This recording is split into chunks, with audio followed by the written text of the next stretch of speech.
Je m'appelle Miranda, j'ai 32 ans, et j'ai survécu après avoir été poussé d'un hélicoptère par ma propre sœur. Ashley et mon mari, Brent, ont comploté ma mort pour toucher une assurance vie de 5 millions de dollars. Tout le monde m'a cru morte pendant des semaines alors que je luttais pour survivre dans la nature sauvage de l'Alaska. L'expression sur leur visage quand je suis entré à mes propres funérailles? Inestimable. Avant de plonger dans ce cauchemar, laissez un commentaire pour me dire d'où vous me regardez. Appuyez sur le bouton j'aime et abonnez-vous pour me rejoindre dans ce voyage insensé de trahison et de survie. En grandissant, Ashley et moi étions inséparables, deux sœurs nées à seulement 3 ans d'intervalle. Nous partagions tout, des vêtements au secret en passant par les rêves. Quand nos parents sont morts dans un accident de voiture alors que j'avais 20 ans et Ashley 23, notre lien semblait indéfectible. Nous n'avions plus que l'une et l'autre et le modeste héritage que nos parents nous avaient laissé. Ashley a toujours été la plus responsable, prudente, planifiant tout méticuleusement, tandis que j'étais plus du genre à prendre des risques. J'ai utilisé ma part de l'héritage pour lancer une entreprise de conseil en technologie qui a prospéré au-delà de mes attentes les plus folles. En l'espace de 5 ans, mon entreprise était évaluée à plus de 15 millions de dollars, et je figurais dans Business Weekly comme l'une des 30 entrepreneurs de moins de 30 ans à suivre. Ashley a pris un chemin différent. Elle a investi son héritage dans ce qui semblait être une franchise de vente au détail stable, mais une combinaison de mauvais emplacements, d'un ralentissement économique et peut-être d'une mauvaise gestion a conduit à sa faillite en 2 ans. Elle a presque tout perdu et a dû repartir de zéro, occupant des emplois de marketing de premier échelon, luttant pour rembourser les dettes commerciales qu'elle avait accumulées. Je ne lui ai jamais fait sentir le poids de mon succès. En fait, je lui ai proposé mon aide à de nombreuses reprises, mais Ashley avait trop de fierté. Je me débrouillerai toute seule, disait-elle toujours, avec ce sourire crispé qui n'atteignait jamais tout à fait ses yeux. Je respectais son indépendance, mais avec le recul, j'aurais dû voir le ressentiment qui couvait sous la surface, les regards en coin quand je mentionnais un nouveau client, la légère raideur quand je parlais d'acheter ma maison au bord du lac, l'enthousiasme forcé quand je l'emmenais faire du shopping et que j'insistais pour payer. C'est là que Brent est entré dans ma vie, lors d'un gala de charité que je parrainais pour l'alphabétisation des enfants. Il travaillait à l'événement en tant que conseiller financier pour certains des riches donateurs. Grand, avec des cheveux sombres et ondulés et un rire facile qui faisait que tout le monde se sentait spécial, Brent a immédiatement attiré mon attention. Il m'a approché avec une coupe de champagne et un compliment sur mon discours qui était assez spécifique pour montrer qu'il avait réellement écouté. Vous avez lié l'opportunité éducative à l'innovation d'une manière qui a même fait réagir les dinosaures réfractaires à la technologie dans cette salle, a-t-il dit, ses yeux bleus se plissant au coin. C'est un don rare. Notre connexion a été immédiate et intense. En 3 mois, nous vivions ensemble. Au bout de 6 mois, il m'avait demandé en mariage avec une bague en émeraude vintage qui montrait qu'il avait été attentif quand j'avais mentionné une fois que les diamants me semblaient trop évidents. À notre mariage, 1 an après notre rencontre, Ashley était ma demoiselle d'honneur, rayonnante à mes côtés sur les photos qui seraient plus tard exposées à mes funérailles. Ce que je ne savais pas alors, c'est que la carrière de Brent était en difficulté. Il avait fait des recommandations d'investissement éthiquement discutables à des clients qui n'avaient pas encore été révélés mais qu'il avait forcé à changer de cabinet 2 fois dans l'année précédant notre rencontre.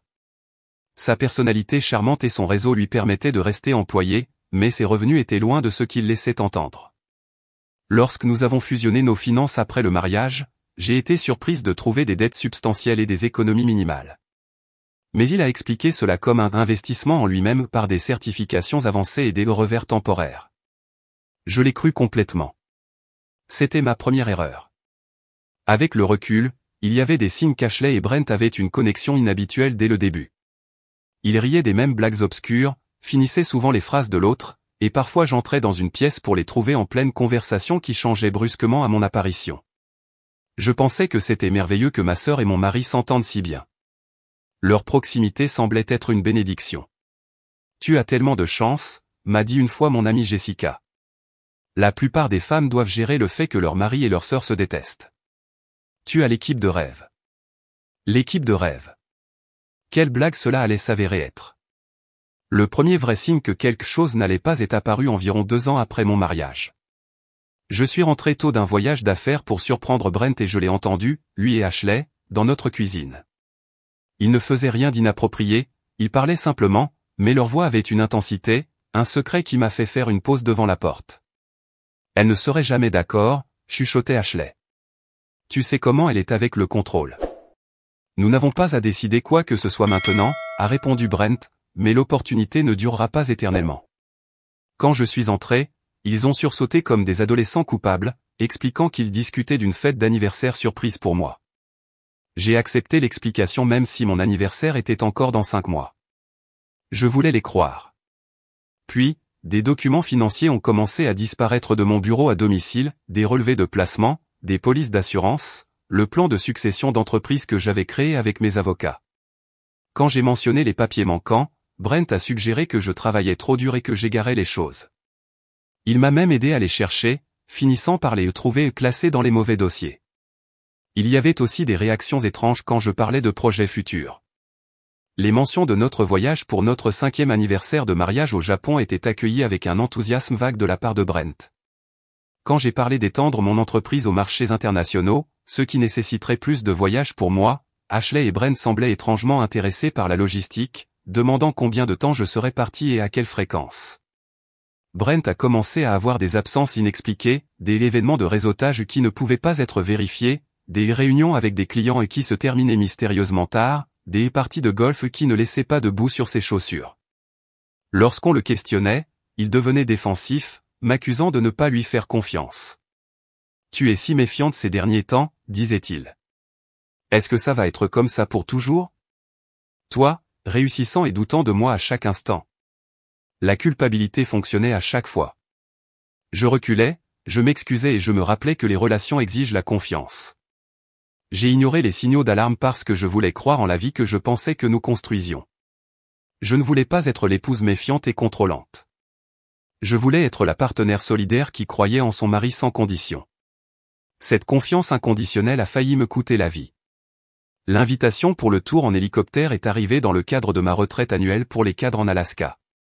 Chaque année, l'équipe de direction de mon entreprise passait une semaine dans un lodge de luxe en pleine nature, combinant la planification stratégique avec des aventures en plein air. Cette année-là, nous devions faire des tours en hélicoptère pour voir les glaciers et les chaînes de montagnes reculer, un moment fort du voyage que tout le monde attendait avec impatience. 2 semaines avant la retraite, lors d'un brunch dominical chez nous, j'ai mentionné les tours en hélicoptère à Ashley et Brent. « Ça a l'air incroyable », a dit Ashley, ses yeux s'illuminant de ce que je reconnais maintenant comme du calcul plutôt que de l'excitation. « J'ai toujours voulu voir l'Alaska depuis les airs. »« Tu devrais venir avec moi », ai-je suggéré impulsivement. « L'entreprise a une journée pour les amis et la famille. Tu pourrais te joindre à nous pour le tour en hélicoptère et le banquet du soir. » Je m'attendais à ce qu'elle refuse. Ashley évitait généralement les événements de mon entreprise, disant qu'ils lui donnaient l'impression d'être la parente pauvre, mais cette fois, elle a immédiatement accepté. « Des mini-vacances me feraient du bien », a-t-elle dit. Les choses ont été si stressantes au travail ces derniers temps. Brent a encouragé l'idée avec enthousiasme. « Vous n'avez pas eu de moment entre sœurs depuis des lustres. » « C'est parfait. » Cette même semaine, Brent a abordé le sujet de l'assurance vie. Nous avions déjà des polices par l'intermédiaire de mon entreprise, mais il a suggéré que nous avions besoin d'une couverture supplémentaire. « Ton entreprise se développe », a-t-il raisonné. « Nous devons nous assurer que tout est protégé au cas où quelque chose t'arriverait. Et si un client te poursuit en justice? Et s'il y a un accident? » Son inquiétude semblait raisonnable. En tant que principale source de revenus avec une entreprise en pleine croissance, une assurance supplémentaire avait du sens. J'ai accepté la police sans trop y penser, 5 millions de dollars qui iraient à Brent si je mourais, avec Ashley désigné comme bénéficiaire secondaire, juste au cas où, comme Brent l'a suggéré. L'agent d'assurance a semblé surpris par le montant et a posé plusieurs questions sur la raison pour laquelle nous avions besoin d'une couverture aussi étendue si rapidement. Brent a expliqué calmement que c'était pour la protection de la responsabilité civile de l'entreprise et à des fins de planification successorale. Son expérience dans les services financiers a rendu son explication légitime, et j'étais trop occupé par les rapports de fin de trimestre pour prêter beaucoup d'attention aux détails. À l'approche du voyage, Brent est devenu de plus en plus affectueux et attentif. Il planifiait des dîners spéciaux, ramenait des fleurs sans raison et n'arrêtait pas de me dire de profiter de chaque instant de mon voyage. À l'époque, j'ai interprété cela comme un soutien aimant. Maintenant, je reconnais cela comme la mauvaise conscience d'un homme qui fait ses adieux. La veille de mon départ, il m'a serré dans ses bras plus longtemps que d'habitude. « Je veux que tu saches à quel point tu comptes pour moi », a-t-il dit, la voix chargée de ce que je pensais être de l'émotion mais qui n'était probablement qu'une tromperie bien rodée. Ashley m'a fait un cadeau inhabituel le matin de mon vol, une bouteille de parfum coûteuse. C'est ton préféré, a-t-elle insisté, bien que je n'ai jamais porté ce parfum auparavant. Je m'en suis vaporisé pour lui faire plaisir, ne réalisant pas qu'elle voulait que je sois fortement parfumé pour masquer plus tard toute autre odeur, comme la peur ou l'adrénaline, qui pourrait alerter le pilote que quelque chose n'allait pas. Quand nous sommes arrivés en Alaska, la beauté du paysage m'a fait momentanément oublier toute préoccupation persistante. Les montagnes déchiquetées, les glaciers anciens et la vaste nature sauvage créaient un sentiment d'insignifiance paisible. Comme les problèmes humains semblaient petits dans un cadre aussi majestueux. Le matin du tour en hélicoptère s'est levé clair et lumineux, des conditions de vol parfaites. Ashley semblait exceptionnellement intéressée par les détails de notre excursion. Quel itinéraire prenons-nous? Combien de temps serons-nous en l'air? Combien de personnes par hélicoptère? Les portes sont-elles retirées pour de meilleures photos? Ces questions semblaient excessives, mais j'ai attribué son intensité à l'excitation. On nous a assigné à un hélicoptère avec un seul autre passager, un homme plus âgé de mon équipe financière qui, à la dernière minute, s'est plaint du mal de l'altitude et n'est pas monté à bord. Il ne restait donc plus qu'Ashley, moi et le pilote, un local bourru nommé Tom qui volait sur ses itinéraires depuis 20 ans. Alors que nous décollions, Ashley s'est agrippée à son siège, les jointures blanches. Je l'ai taquinée sur sa nervosité, ne reconnaissant pas que son anxiété provenait de ce qu'elle prévoyait de faire, et non d'une peur de voler. Environ 30 minutes après le début de notre vol, nous planions au-dessus d'une zone particulièrement reculée de la nature sauvage, à des kilomètres de tout sentier ou poste de garde forestier. Tom a reçu un appel sur sa radio et a expliqué qu'il devait vérifier quelque chose avec l'équipe au sol. Juste un arrêt rapide à la station-service, a-t-il expliqué, en montrant un petit avant-poste en contrebas. La jauge de carburant déraille. Ça ne prendra pas plus de 5 minutes. Il a atterri en douceur sur une petite plateforme, s'est tourné vers nous et a dit « Ne bougez pas, mesdames. Gardez vos harnais. Je reviens tout de suite. » Au moment où il est sorti, le comportement d'Ashley a complètement changé. La sœur nerveuse a été remplacée par quelqu'un de calculateur et de froid. « Prenons quelques photos pendant qu'il est parti », a-t-elle suggéré, en détachant son harnais. La vue depuis la porte serait incroyable. Je l'ai suivie, confiante comme toujours. Elle a ouvert la porte de l'hélicoptère, le souffle de l'air de la montagne nous frappant toutes les deux. Je me suis avancé vers l'ouverture, appareil photo en main. La lumière est parfaite, ai-je dit, en regardant la nature sauvage en contrebas. Parfaite pour ce que j'ai à faire, a répondu Ashley. Je me suis retourné, confuse par son ton, juste à temps pour voir son expression se durcir de détermination. À cet instant, son visage est devenu celui d'une étrangère, froid, déterminé, sans la moindre trace d'amour fraternel. Ses mains se sont abattues sur mes épaules dans une poussée violente. Il n'y a eu aucune hésitation, aucun signe de conflit intérieur. Je me souviens très clairement de ses yeux, plats et professionnels, comme si elle ne faisait que conclure une transaction. La force m'a fait basculer en arrière, hors de l'hélicoptère. Alors que je tombais, nos regards se sont croisés une dernière fois. Elle n'a pas détourné les yeux ni montré de remords. Au lieu de cela, elle a attrapé la poignée de la porte pour la fermer, passant déjà à l'étape suivante de son plan. Puis je tombais, l'hélicoptère devenant de plus en plus petit au-dessus de moi, la vaste nature sauvage de l'Alaska se précipitant pour me recevoir. Le corps humain tombe à environ 190 km/h en chute libre. Mais je n'étais pas en chute libre. Mon corps a basculé et tournoyé, créant une traînée. Et puis il y a eu les arbres, la dense forêt de pins qui m'a à la fois sauvé et presque tué. Je me suis écrasé à travers les branches supérieures. Chaque impact ralentissait ma descente mais infligeait aussi des dégâts. Des côtes se sont fissurées. La peau s'est déchirée. Une branche aussi épaisse que mon bras a heurté ma jambe gauche, brisant le fémur avec un son écœurant qui, d'une manière ou d'une autre, s'est enregistré même à travers ma terreur. L'impact final m'a fait perdre connaissance. Quand j'ai repris connaissance, quelques minutes ou heures plus tard, je ne pouvais pas le dire. La douleur physique m'a frappé par vagues d'une telle intensité que j'ai vomi. Mon tailleur d'affaires était en lambeaux, un escarpin manquant, le sang imbibant le chemisier en soie que j'avais si soigneusement choisi ce matin-là. Mais l'agonie physique pâlissait en comparaison de l'impact émotionnel de ce qui s'était passé. Ma sœur avait essayé de me tuer. Ma propre chair et mon propre sang m'avaient regardé dans les yeux et m'avaient poussé vers ce qui aurait dû être ma mort. Et Brent, il devait être au courant. La police d'assurance, l'intérêt soudain pour les détails de mon voyage, l'étrange adieu. Ils avaient planifié cela ensemble. J'ai crié alors, un son primal de rage et de trahison qui a fait s'envoler les oiseaux des environs de leur perchoir. J'ai crié jusqu'à ce que ma gorge soit à vif, jusqu'à ce que la douleur dans ma poitrine due à mes côtes cassées me force à m'arrêter. Et puis, allongé là, dans la nature sauvage, j'ai pris une décision qui allait définir tout ce qui a suivi, je ne mourrai pas. Je survivrai, non seulement pour la justice, mais pour le pur défi de ruiner leur plan si soigneusement élaboré. La première tâche consistait à évaluer mes blessures. La fracture du fémur était la plus grave et la plus immédiatement menaçante.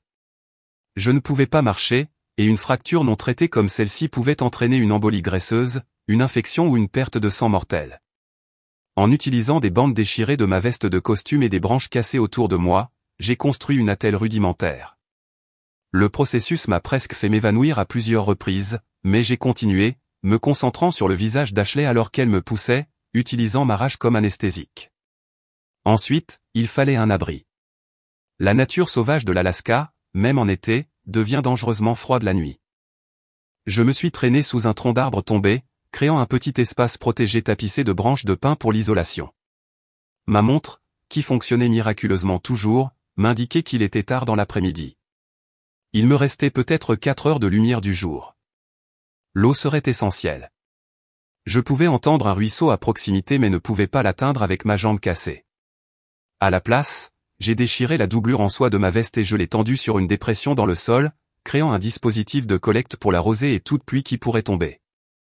À l'approche de la nuit, la température a chuté de façon spectaculaire. J'étais habillé pour un hélicoptère et une réunion d'affaires climatisée, pas pour la survie en pleine nature. L'hypothermie est devenue ma menace la plus immédiate. J'ai tiré toutes les branches de pin et les débris forestiers que je pouvais atteindre dans mon abri de fortune, créant des couches entre moi et le sol froid.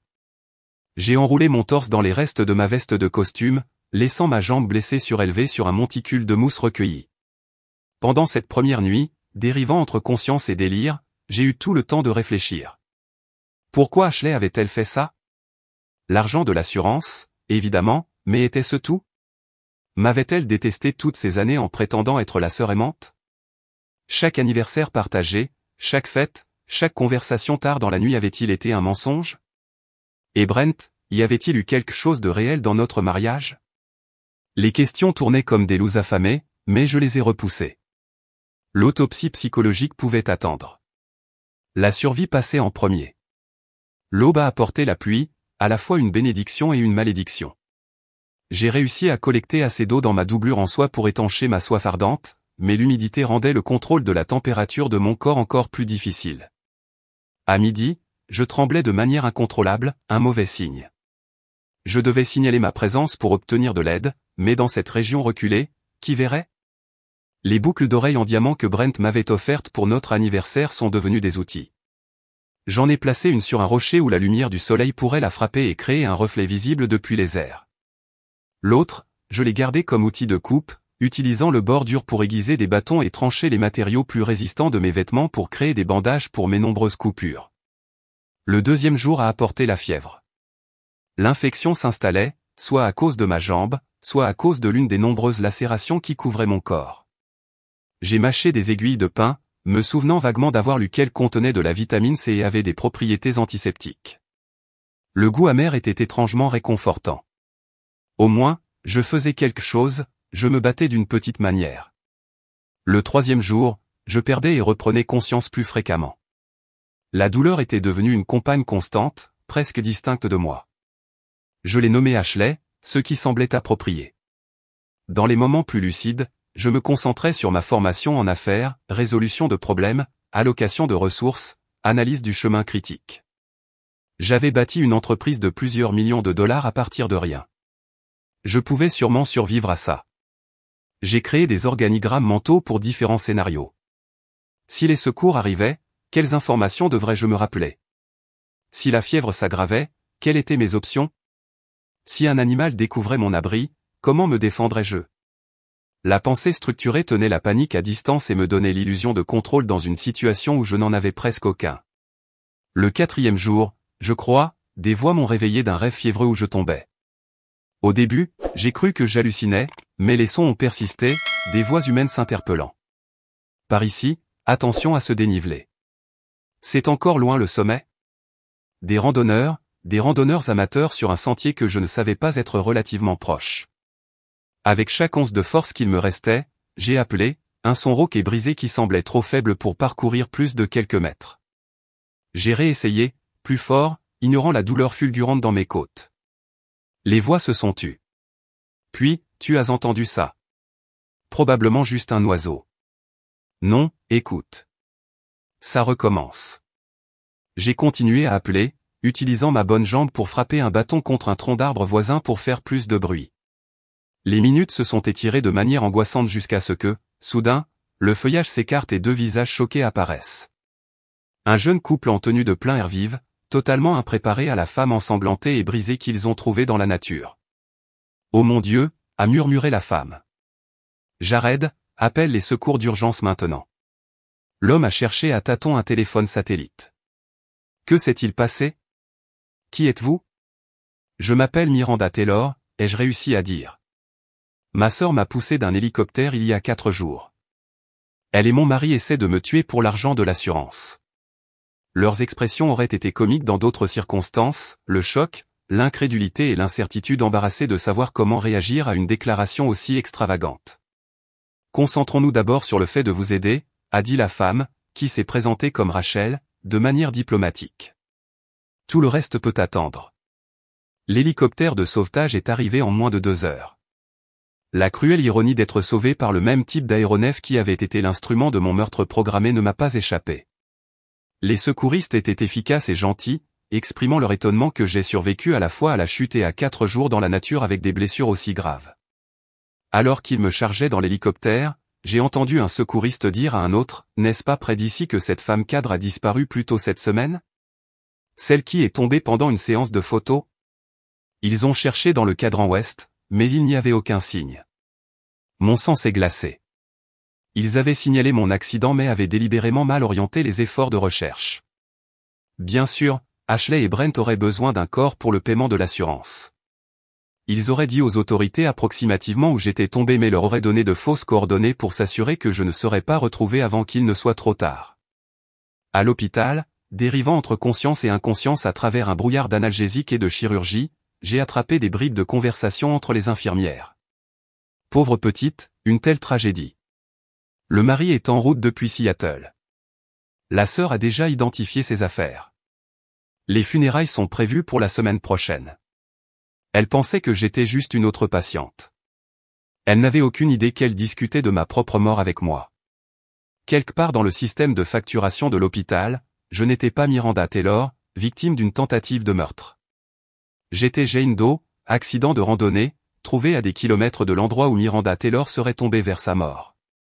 La couverture parfaite pour ce qui allait devenir mon plus grand avantage, l'effet de surprise. J'ai passé 3 jours à entrer et sortir de chirurgie avant d'être assez lucide pour comprendre pleinement ma situation. À ce moment-là, selon les bribes d'informations que je pouvais recueillir à la télévision de l'hôpital, la recherche de mon corps avait été annulée en raison de conditions dangereuses. Le récit rapporté était tragique mais simple, la femme d'affaires à succès Miranda Taylor était tombée accidentellement en prenant des photos lors d'un tour en hélicoptère en Alaska. Son corps était présumé perdu dans la vaste nature sauvage. Ce qui m'a le plus frappé, c'est la rapidité avec laquelle Brent et Ashley avaient agi pour cimenter cette histoire. Il y avait déjà des citations d'eux dans les articles de presse, des déclarations sincères sur leur perte dévastatrice, leur gratitude envers les équipes de recherche et leur demande de respect de leur vie privée pendant cette période difficile. Miranda vivait sa vie pleinement, a déclaré Brent au journaliste, sa voix se brisant apparemment d'émotion. Elle était toujours à la recherche de la prochaine aventure, de la prochaine belle vue. Qu'elle soit morte en faisant ce qu'elle aimait est notre seule consolation dans ce cauchemar. La déclaration d'Ashley était tout aussi performative. Ma sœur était ma meilleure amie et mon inspiration. Je ne cesse de penser à nos derniers moments ensemble, à quel point elle était heureuse de voir les glaciers d'en haut. Je garderai ce souvenir avec moi pour toujours. La précision calculée de leurs mensonges faisait bouillir mon sang. J'avais encore du mal à digérer la trahison lorsqu'une nouvelle visiteuse est entrée dans ma chambre d'hôpital. Pas un médecin ou une infirmière, mais une femme en tailleur-pantalon impeccable qui s'est présentée comme étant l'inspectrice Lauren Reeves. Les randonneurs qui vous ont trouvé ont rapporté certaines affirmations inquiétantes que vous avez faites, a-t-elle dit en tirant une chaise à côté de mon lit, sur le fait d'avoir été poussé d'un hélicoptère par votre sœur. Pendant un instant, j'ai envisagé de faire marche arrière. Qui croirait une histoire aussi extravagante? Mais quelque chose dans le regard direct de l'inspectrice Reeves m'a dit qu'elle n'était pas là pour me rejeter. C'est vrai, ai-je dit, chaque mot. Ma sœur, Ashley, m'a poussé de cet hélicoptère, et je suis certaine que mon mari, Brent, faisait partie du plan. Je m'attendais à du scepticisme, mais au lieu de cela, elle a hoché la tête pensivement. Les coordonnées où vous avez été trouvés ne sont nulle part près de l'endroit où votre sœur et le pilote ont signalé votre chute. C'était le premier signal d'alarme. Le second était la police d'assurance sur laquelle votre mari a essayé d'accélérer une réclamation hier. 5 millions de dollars, souscrite il y a tout juste 3 semaines. Mon cœur battait douloureusement contre mes côtes cassées. Il essaie déjà de la réclamer? Ils le font tous les deux. Votre sœur, en tant que bénéficiaire secondaire, aide à accélérer le processus compte tenu des circonstances inhabituelles. Leur histoire est que vous vous penchiez pour une photo quand une rafale de vent vous a surprise. Le pilote le corrobore. Le pilote était aussi dans le coup, ai-je dit. Il nous a délibérément laissés seuls. L'inspectrice Reeves a pris des notes. Voici où nous en sommes, Madame Taylor. Je vous crois, mais la croyance n'est pas une preuve.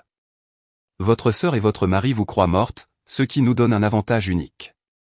Si vous êtes d'accord, j'aimerais que les choses restent ainsi un peu plus longtemps pendant que nous constituons un dossier.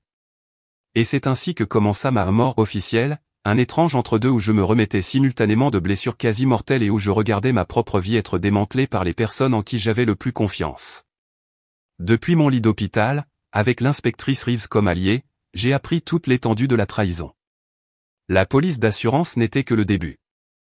Ashley avait été nommée dans mon testament comme exécutrice de ma succession si Brent et moi mourions, un détail que j'avais oublié de notre planification successorale après la mort de nos parents. Avec ma mort et Brent potentiellement impliqués si des questions se posaient, Ashley aurait un contrôle significatif sur mon entreprise et mes actifs pendant l'homologation. La criminalistique numérique a découvert des messages textes supprimés entre Ashley et Brent datant de 18 mois, assez longtemps pour établir que leur relation avait évolué de l'amitié à la liaison, puis au complot criminel. Il faut avancer le calendrier, disait un message de Brent.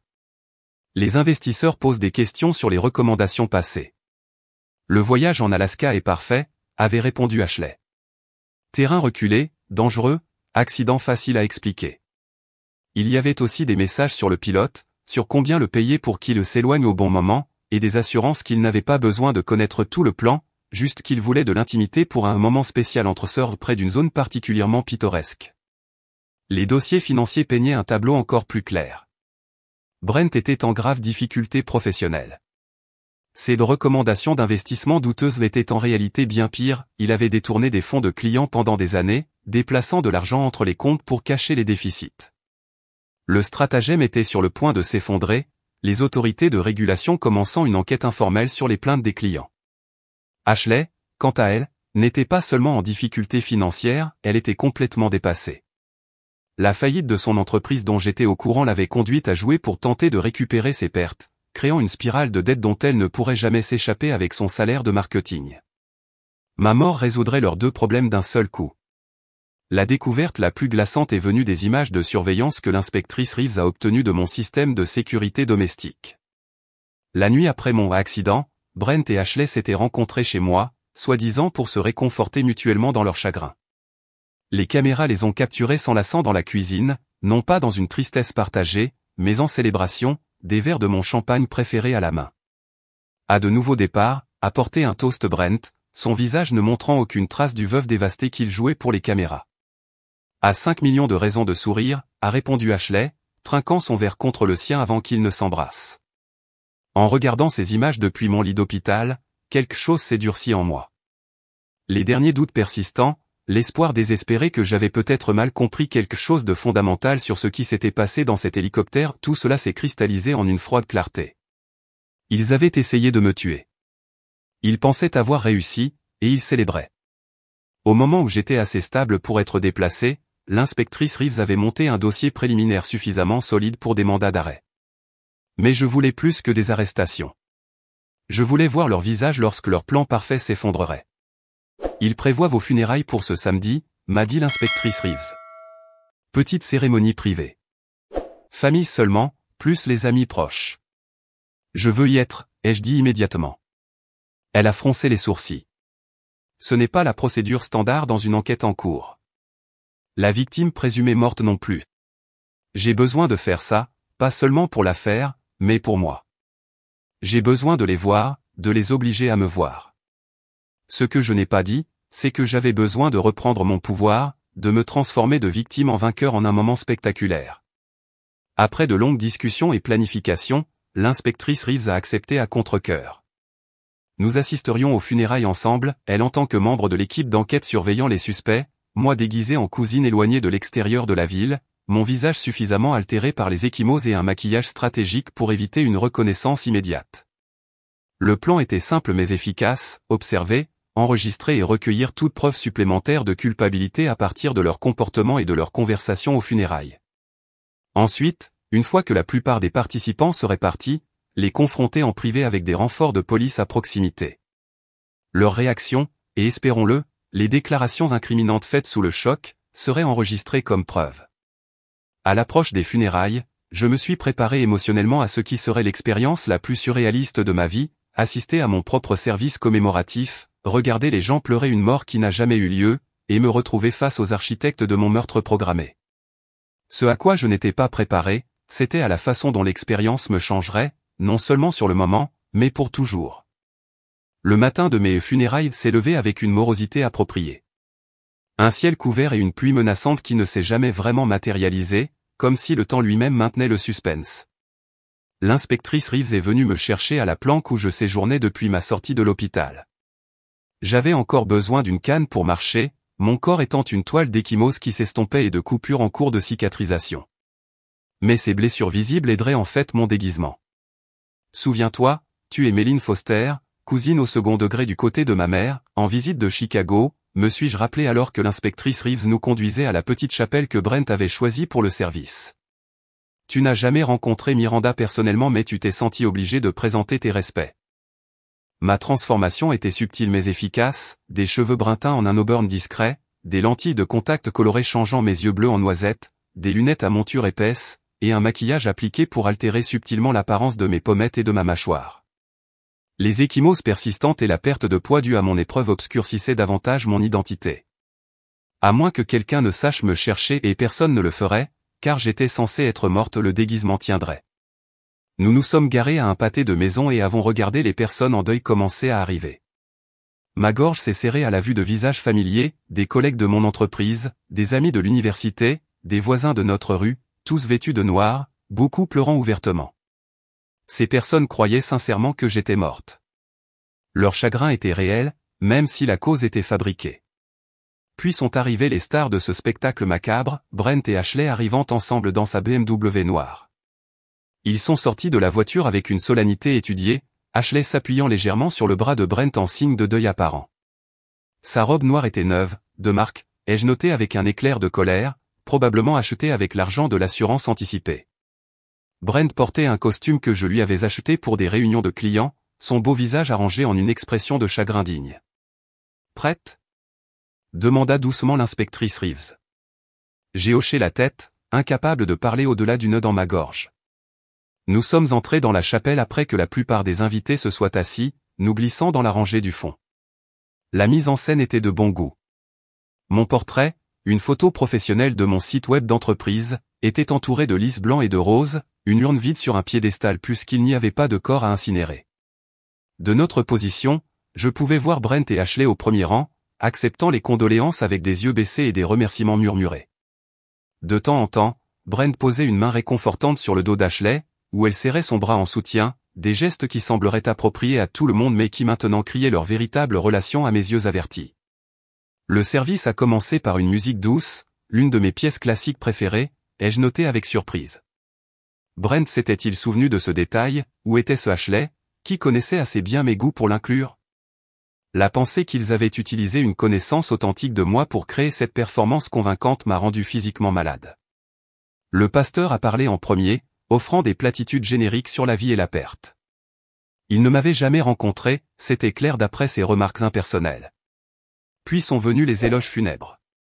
Ashley s'est approchée la première du pupitre, tamponnant des yeux secs avec un mouchoir. Ma sœur était tout pour moi, a-t-elle commencé, sa voix se brisant dans ce que tout coach d'acteur reconnaîtrait comme une rupture pratiquée. Depuis l'enfance, Miranda était ma protectrice, ma confidente, mon inspiration. Elle a accompli tant de choses dans sa vie trop courte, bâtissant une entreprise à partir de rien, touchant d'innombrables vies avec sa générosité et sa vision. J'ai écouté avec une incrédulité croissante alors qu'elle tissait la vérité et les mensonges ensemble de manière transparente. Oui, j'avais bâti mon entreprise à partir de rien. Oui, je croyais au mentorat des jeunes femmes dans la technologie.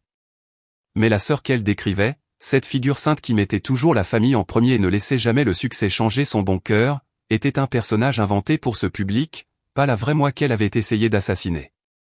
Notre dernière journée ensemble était si spéciale, a-t-elle poursuivi, sa voix baissant à un murmure révérencieux. Voir la merveille de l'Alaska d'en haut, partager cette expérience, de sœur à sœur. Je chérirai ces derniers moments pour toujours. Miranda est morte en faisant ce qu'elle aimait, chercher la beauté, embrasser l'aventure. C'est ainsi que je me souviendrai d'elle toujours.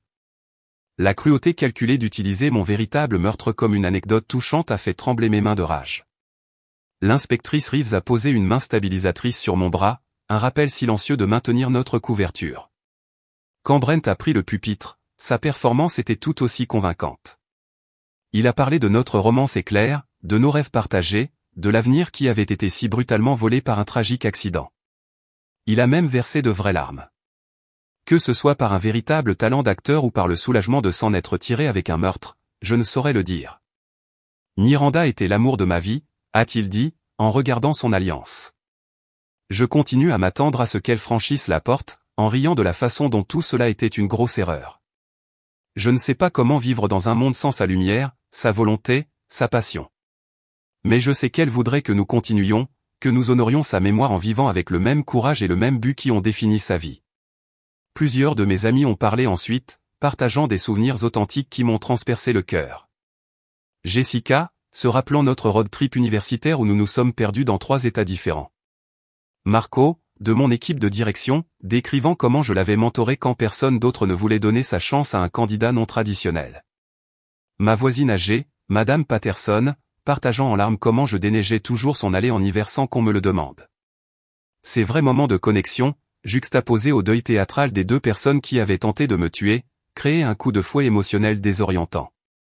Ces personnes avaient vraiment tenu à moi, et j'étais assise parmi elles, invisible, les regardant pleurer.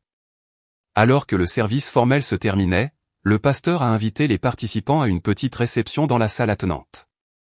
La famille demande qu'au lieu de fleurs, des dons soient faits à la Fondation Miranda Taylor pour les femmes dans la technologie, qu'Ashley établira en mémoire de sa sœur. J'ai failli rire aux éclats à cela.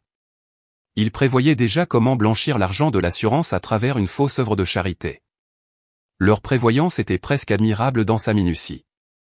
La plupart des participants se sont dirigés vers la réception, mais un petit groupe s'est déplacé vers la parcelle du cimetière à proximité, où une pierre commémorative serait placée malgré l'absence de corps. C'était l'occasion que nous attendions, un cadre plus privé pour la confrontation. L'inspectrice Reeves et moi avons suivi à distance, regardant Brent et Ashley se tenir ensemble devant la tombe vide.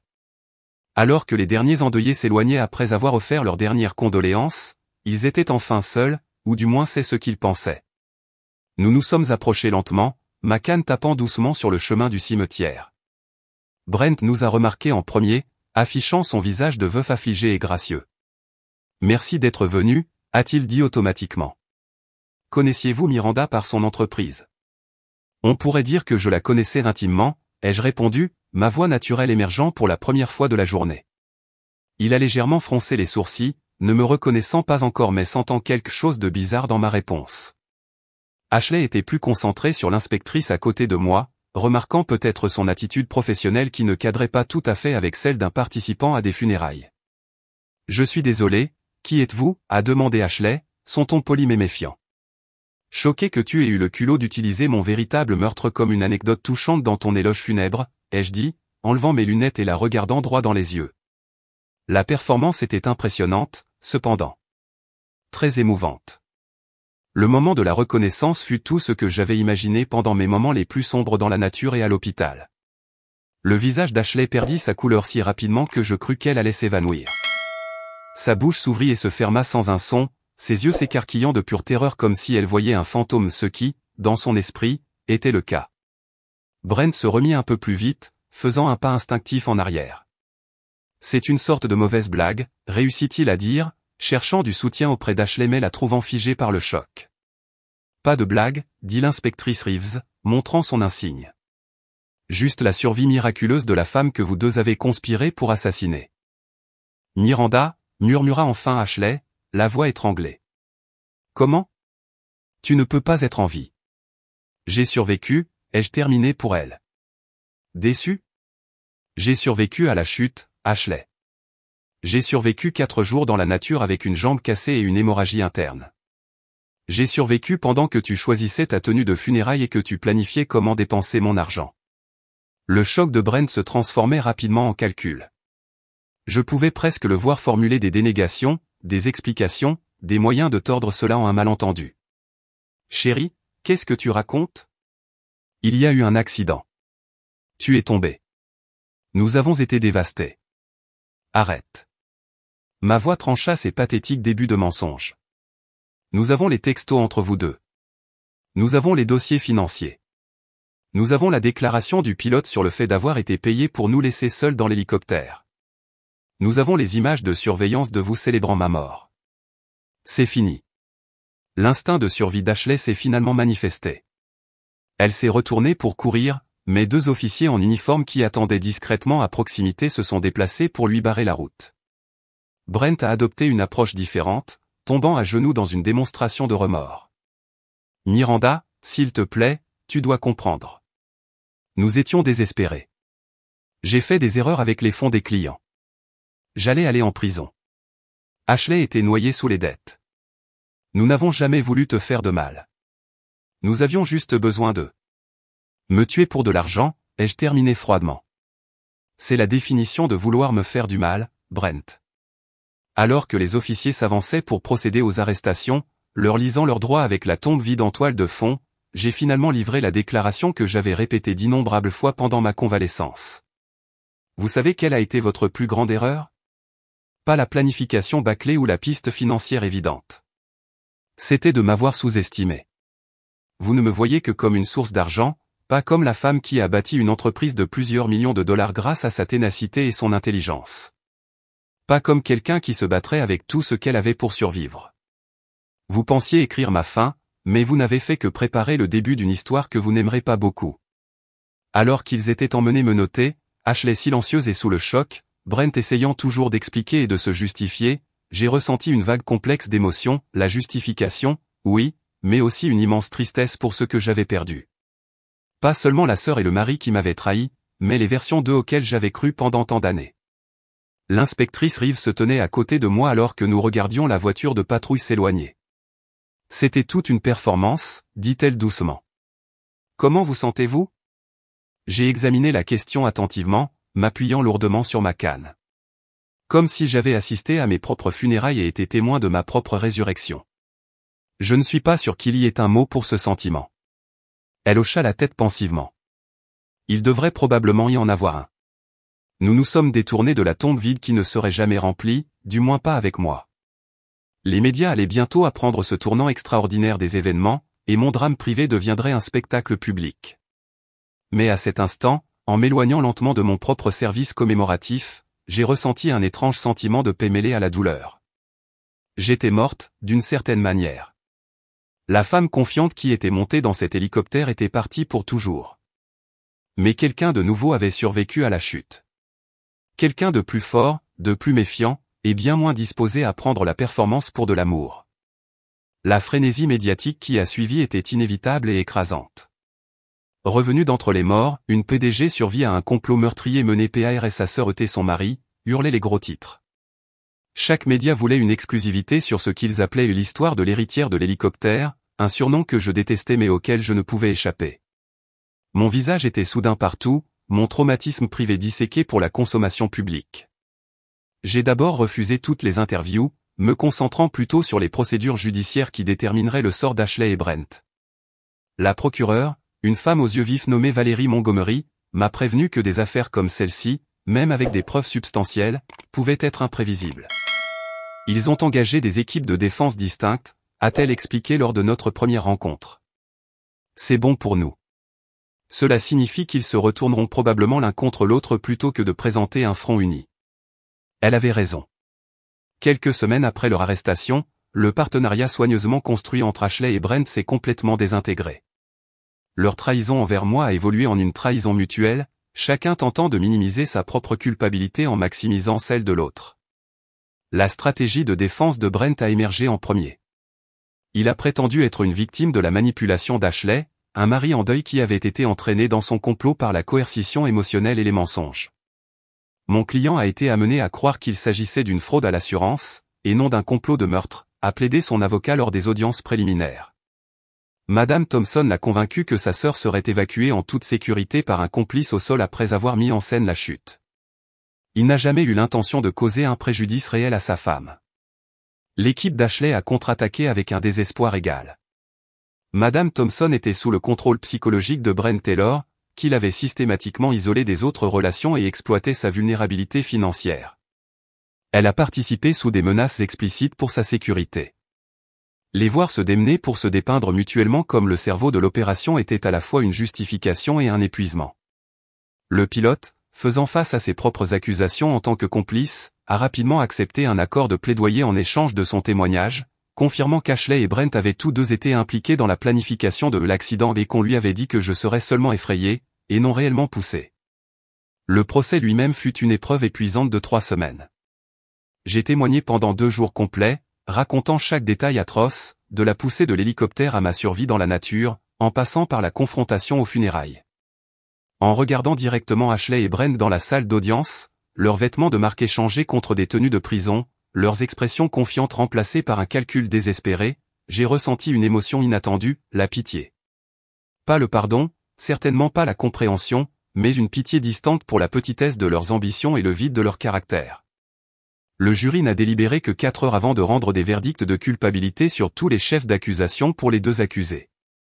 Le juge, citant le calcul extraordinaire et le sang-froid du crime, les a condamnés à la peine maximale, 25 ans pour Ashley, 28 pour Brent, en raison des crimes financiers supplémentaires qui avaient été révélés lors de l'enquête.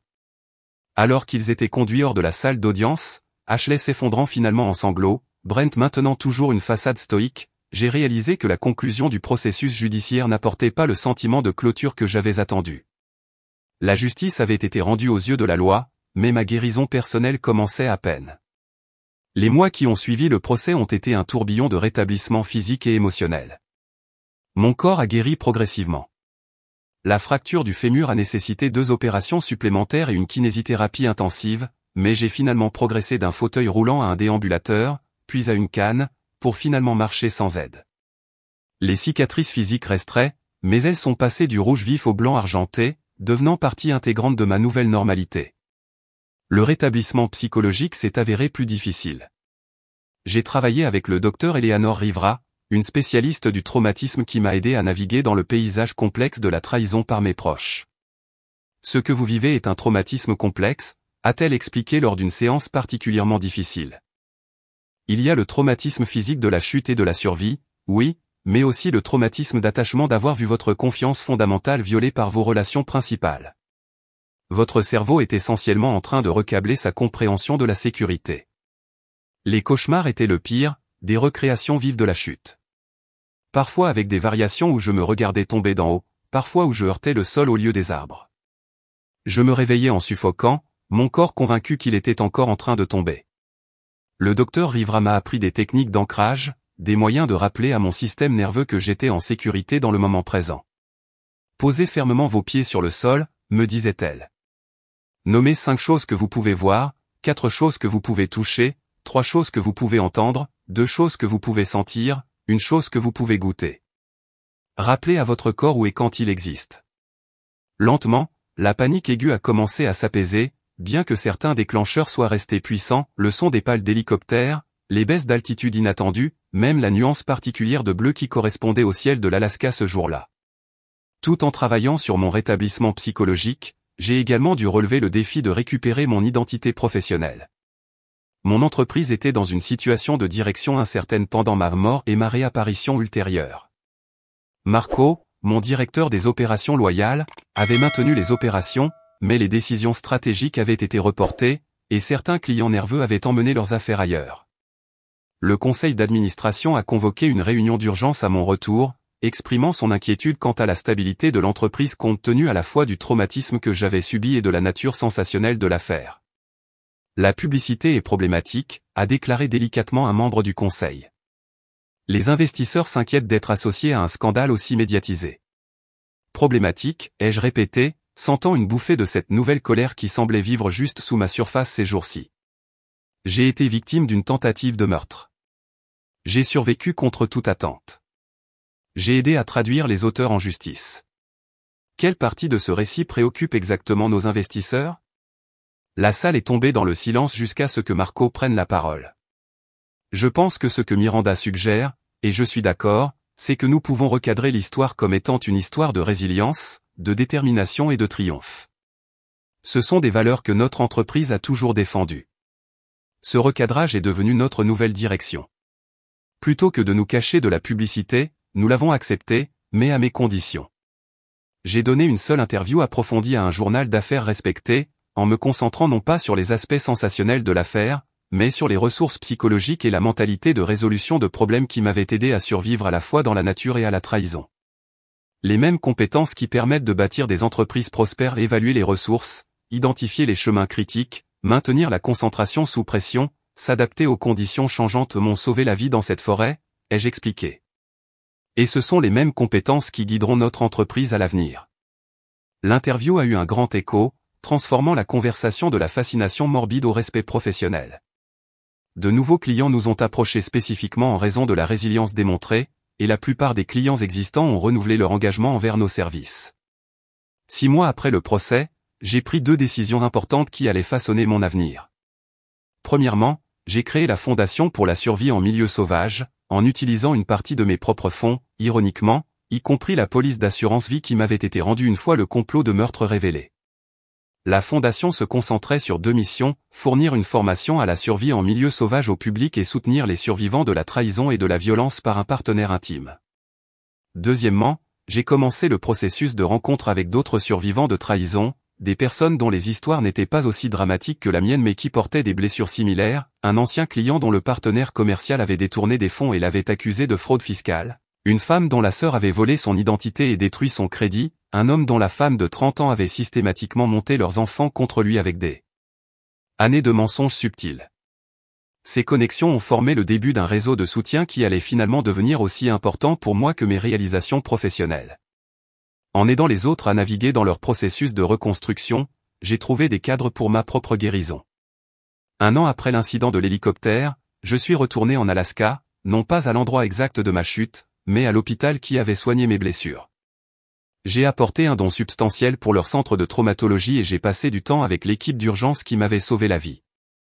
Je ne m'attendais pas à ce que vous vouliez revoir l'Alaska un jour, a admis le docteur Winters, qui avait supervisé mes opérations d'urgence. Ce n'est pas la faute de l'Alaska si les êtres humains peuvent être des monstres, ai-je répondu. Cet endroit fait partie de mon histoire maintenant.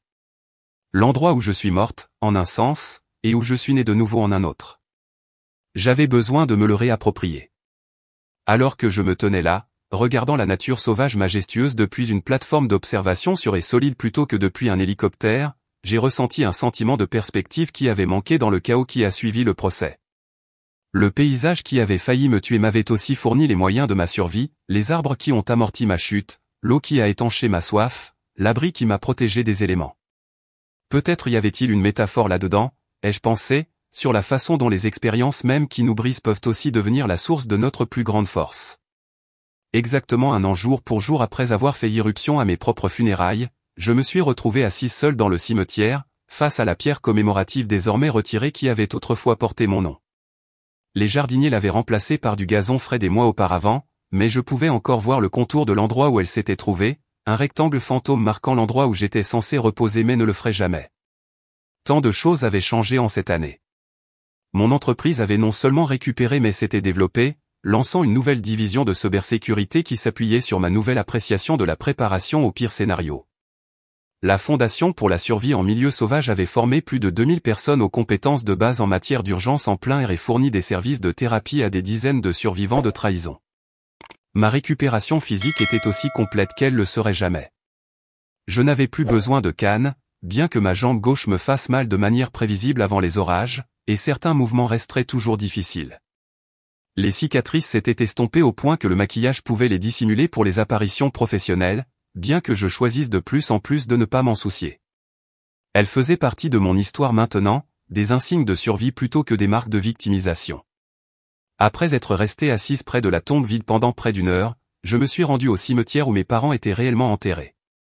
Je n'y étais pas allé depuis avant l'incident de l'hélicoptère.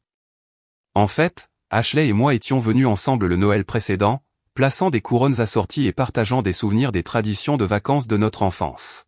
« Salut maman. »« Salut papa », dis-je doucement, en plaçant des fleurs fraîches entre leurs pierres tombales. Je ne suis pas sûr que vous sachiez ce qui s'est passé avec Ashley. Une partie de moi espère que non. Le vent bruissait dans les arbres voisins, seule réponse à mes paroles. Je n'arrête pas de penser à ce que vous diriez si vous étiez là. Me demanderiez-vous de lui pardonner? Seriez-vous capable de lui pardonner vous-même? Elle était aussi votre fille. Vous l'aimiez tout autant que vous m'aimiez. J'ai tracé du doigt leur nom gravé dans la pierre. Je pense beaucoup à Linné et à Laki ces jours-ci. Nous avions les mêmes parents, la même éducation. D'où venait cette noirceur en elle? Était-elle toujours là? L'ai-je manqué? Ou est-ce que quelque chose s'est passé pour la créer? Y a-t-il une part de noirceur en moi aussi, qui n'attend que les bonnes circonstances? C'étaient des questions que j'avais longuement explorées en thérapie mais auxquelles je n'avais trouvé aucune réponse satisfaisante. La vérité inconfortable était que les êtres humains, même ceux qui partagent de l'ADN, même ceux que nous croyons connaître complètement, restent fondamentalement mystérieux les uns pour les autres. Quand je suis rentré chez moi ce soir-là, une lettre m'attendait, transmise par mon avocat, après être passé par le système de contrôle de la prison. L'écriture d'Ashley sur l'enveloppe était instantanément reconnaissable, la même écriture soignée et précise qui avait adressé des cartes d'anniversaire et des cadeaux de Noël tout au long de notre vie. Pendant plusieurs heures, je l'ai laissée non ouverte sur mon comptoir de cuisine, vaquant à ma routine du soir tout en la regardant avec méfiance, comme si elle pouvait contenir le même danger que son auteur avait autrefois représenté. Finalement, juste avant minuit, j'ai glissé mon doigt sous le rabat et j'ai extrait 3 pages de papier à lettres de prison. Miranda. Cela commençait, sans chair, sans terme d'affection. J'ai écrit cette lettre 17 fois. Chaque version sonne plus fausse que la précédente, probablement parce qu'il n'y a aucun moyen de s'excuser authentiquement d'avoir essayé d'assassiner sa sœur. Toute explication que j'offrirai sonnera comme une excuse. Tout remords que j'exprimerai semblera être de la manipulation. J'accepte cela. Je ne te demanderai pas ton pardon. Je ne le mérite pas, et le demander ne serait qu'un autre acte égoïste. Mais je veux que tu saches que dans les heures interminables de confinement ici, j'ai enfin commencé à comprendre ce que j'ai fait, non seulement à toi, mais à moi-même.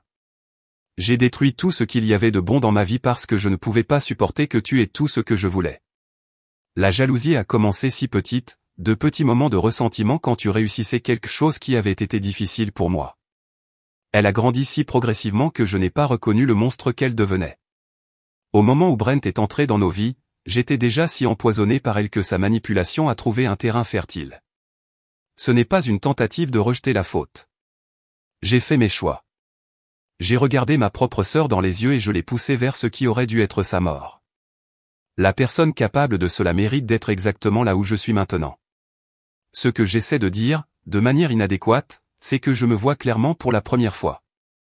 La prison m'a dépouillé de toute distraction, de toute justification. Tout ce qui reste est la vérité de ce que j'ai fait et de qui je suis devenu. Tu as survécu contre toute attente. D'après ce que j'ai lu dans les articles que mon conseiller partage avec moi, tu t'épanouis. J'en suis heureuse. Non pas parce que cela diminue ma culpabilité, rien ne pourrait le faire, mais parce que le monde est meilleur avec toi dedans. C'est quelque chose que j'ai perdu de vue pendant trop longtemps. Je n'écrirai plus à moins que tu ne le veuilles. Cette lettre n'est pas le début d'une campagne de réconciliation. C'est juste la vérité. Enfin, trop tard pour avoir de l'importance. Ashley. J'ai lu la lettre 3 fois avant de la poser, mes émotions trop enchevêtrées pour être nommées. Y avait-il de la manipulation cachée dans ces mots? Probablement. Y avait-il aussi un remords sincère? Possiblement. Est-ce que cela changeait quelque chose? Non. Mais le fait d'avoir sa reconnaissance, l'aveu sans phare de ce qu'elle avait fait sans les acrobaties judiciaires de rejet de la faute, a apporté une pièce de clôture dont je n'avais pas réalisé qu'il me manquait. Je n'ai pas répondu à la lettre cette nuit-là, ni le lendemain, ni la semaine suivante. Je l'ai apporté à ma séance de thérapie suivante, où le docteur Rivera et moi avons discuté de ce que les mots d'Ashley signifiaient pour mon processus de guérison et de ce que, le cas échéant, je voulais en faire. Vous ne lui devez aucune réponse, m'a rappelé le docteur Rivera. Votre guérison ne dépend pas du maintien d'un lien avec elle. Je sais, ai-je dit. Mais je n'arrête pas de penser à ce moment dans l'hélicoptère, le dernier moment où elle n'était encore que ma sœur et pas la personne qui a essayé de me tuer. Il y a eu une fraction de seconde avant qu'elle ne me pousse où j'ai vu quelque chose changer dans ses yeux. J'ai rejoué ce moment tellement de fois, me demandant si j'aurais pu dire ou faire quelque chose de différent. C'est une réaction courante chez les survivants de traumatisme, a dit doucement le docteur Rivera. Cherchez le moment où vous auriez pu changer le résultat. Mais les choix d'Ashley n'étaient pas votre responsabilité. Intellectuellement, je le sais. Mais il y a toujours cette voix qui demande pourquoi je ne l'ai pas vu venir, pourquoi j'ai fait une confiance si totale. Parce que la confiance est humaine. La vulnérabilité est humaine. Ce ne sont pas des faiblesses, Miranda. Ce sont les fondements de la connexion. Cette nuit-là, j'ai pris une décision concernant la lettre d'Ashley. Je ne répondrai ni ne fermerai complètement la porte. Je vivrai avec la complexité d'avoir une sœur qui est aussi ma meurtrière potentielle, une personne que j'avais autrefois aimée et qui m'avait trahi de la manière la plus profonde possible. J'accepterai que les deux réalités puissent exister simultanément et que ma guérison ne nécessitait pas de résoudre ce paradoxe. Quant à Brent, je ne ressentais rien d'autre qu'un mépris distant. Sa trahison, bien que tout aussi grave, manquait de la violation primale de la tentative de meurtre d'un membre de sa fratrie. Il avait été mon mari pendant 3 ans. Ashley avait été ma sœur pendant 32 ans. La profondeur de l'histoire rendait sa trahison plus profonde, mais aussi ses conséquences plus compliquées. Dans les semaines qui ont suivi l'anniversaire de ma mort, je me suis retrouvé à entrer dans une nouvelle phase de rétablissement, une phase moins axée sur le traitement du traumatisme et plus sur la définition de la vie que je voulais créer à l'avenir.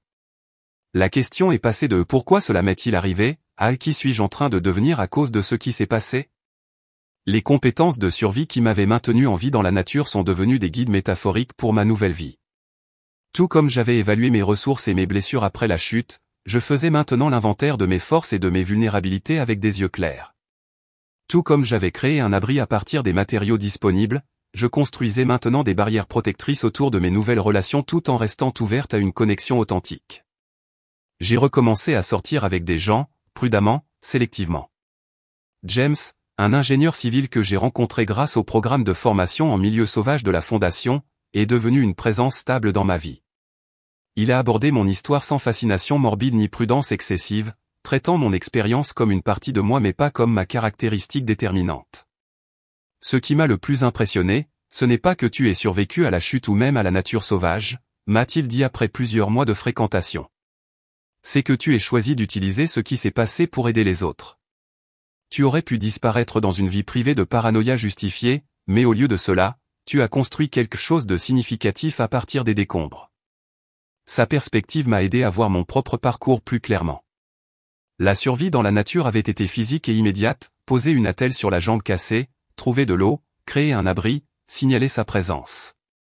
La survie émotionnelle qui a suivi était plus complexe et continue, reconnaître la douleur, traiter la trahison, reconstruire la confiance de manière sélective, trouver un sens à l'expérience. 2 ans après l'incident de l'hélicoptère, j'ai prononcé mon premier discours public sur l'expérience lors d'une conférence pour les survivants de traumatisme. Debout au pupitre, regardant des centaines de personnes qui avaient enduré leur propre version de trahison et de perte, j'ai enfin trouvé les mots pour articuler ce que j'avais appris. Nous parlons souvent de survivre à un traumatisme comme s'il s'agissait d'un retour à ce que nous étions avant, ai-je commencé. Mais ce n'est pas comme ça que ça marche. Vous ne redevenez pas la personne que vous étiez. Cette personne est partie. Non pas parce qu'elle était faible ou imparfaite, mais parce que le traumatisme change fondamentalement la façon dont nous nous comprenons nous-mêmes et le monde qui nous entoure. La question n'est pas de savoir comment redevenir cette personne. La question est de savoir comment honorer ce en quoi elle croyait tout en devenant quelqu'un de nouveau. Quelqu'un qui porte la vérité de ce qui s'est passé sans être défini par cela. Quelqu'un qui comprend plus intimement l'obscurité mais choisit quand même la lumière. Non pas par naïveté, mais par courage éclairé. Je ne suis pas la femme qui est montée dans cet hélicoptère en Alaska il y a 2 ans. Cette femme faisait une confiance totale, aimait sans condition et croyait en la bonté fondamentale de ses proches. J'honore son optimisme et son ouverture d'esprit. Je pleure sa perte. Mais je ne suis pas non plus seulement la femme qui est tombée du ciel et qui a rampé dans la nature avec un corps brisé. Cette femme a survécu grâce à la rage et à la détermination, au besoin impérieux de voir la justice rendue. Je respecte sa résilience et sa force. Je reconnais sa douleur. Je suis ce qui vient après elle d'eux. Une troisième version qui intègre la confiance de la première et la résilience de la seconde, mais qui existe dans un nouvel espace de vulnérabilité choisi et d'espoir éclairé. Cette version ne fait pas confiance aveuglément mais choisit de faire confiance avec soin. Elle n'aime pas sans limite mais aime avec des limites saines. Elle n'est pas naïve quant à la capacité humaine à la trahison, mais elle refuse de laisser cette connaissance la fermer à la connexion humaine. C'est ce que signifie vraiment la survie. Pas seulement continuer à exister, mais continuer à évoluer. Pas seulement endurer la chute, mais apprendre à voler différemment par la suite. Alors que je concluais mon discours sous des applaudissements retentissants, j'ai ressenti un sentiment d'achèvement, non pas de mon parcours de guérison, qui se poursuivrait tout au long de ma vie, mais de la phase aiguë de la convalescence. L'histoire de l'hélicoptère, de la trahison et de la nature sauvage ferait toujours partie de moi. Mais elle n'avait plus besoin d'être l'histoire principale que je racontais sur moi-même ou le prisme à travers lequel je voyais chaque expérience. Il y aurait d'autres chapitres, d'autres défis, d'autres triomphes. La femme qui avait fait irruption à ses propres funérailles était prête à assister à la célébration de sa nouvelle vie, non pas comme un fantôme ou une victime, mais comme l'auteur de son histoire continue. Avez-vous déjà vécu une trahison de la part d'une personne en qui vous aviez une profonde confiance? Comment avez-vous reconstruit par la suite? J'adorerais lire vos histoires dans les commentaires ci-dessous. Et si mon parcours de survie et de transformation a résonné en vous, s'il vous plaît, aimez, abonnez-vous et partagez avec quelqu'un qui pourrait avoir besoin d'entendre qu'il y a une vie après la trahison. Merci de m'avoir rejointe pour cette histoire incroyablement personnelle. Rappelez-vous, même les blessures les plus profondes peuvent devenir la source de votre plus grande force.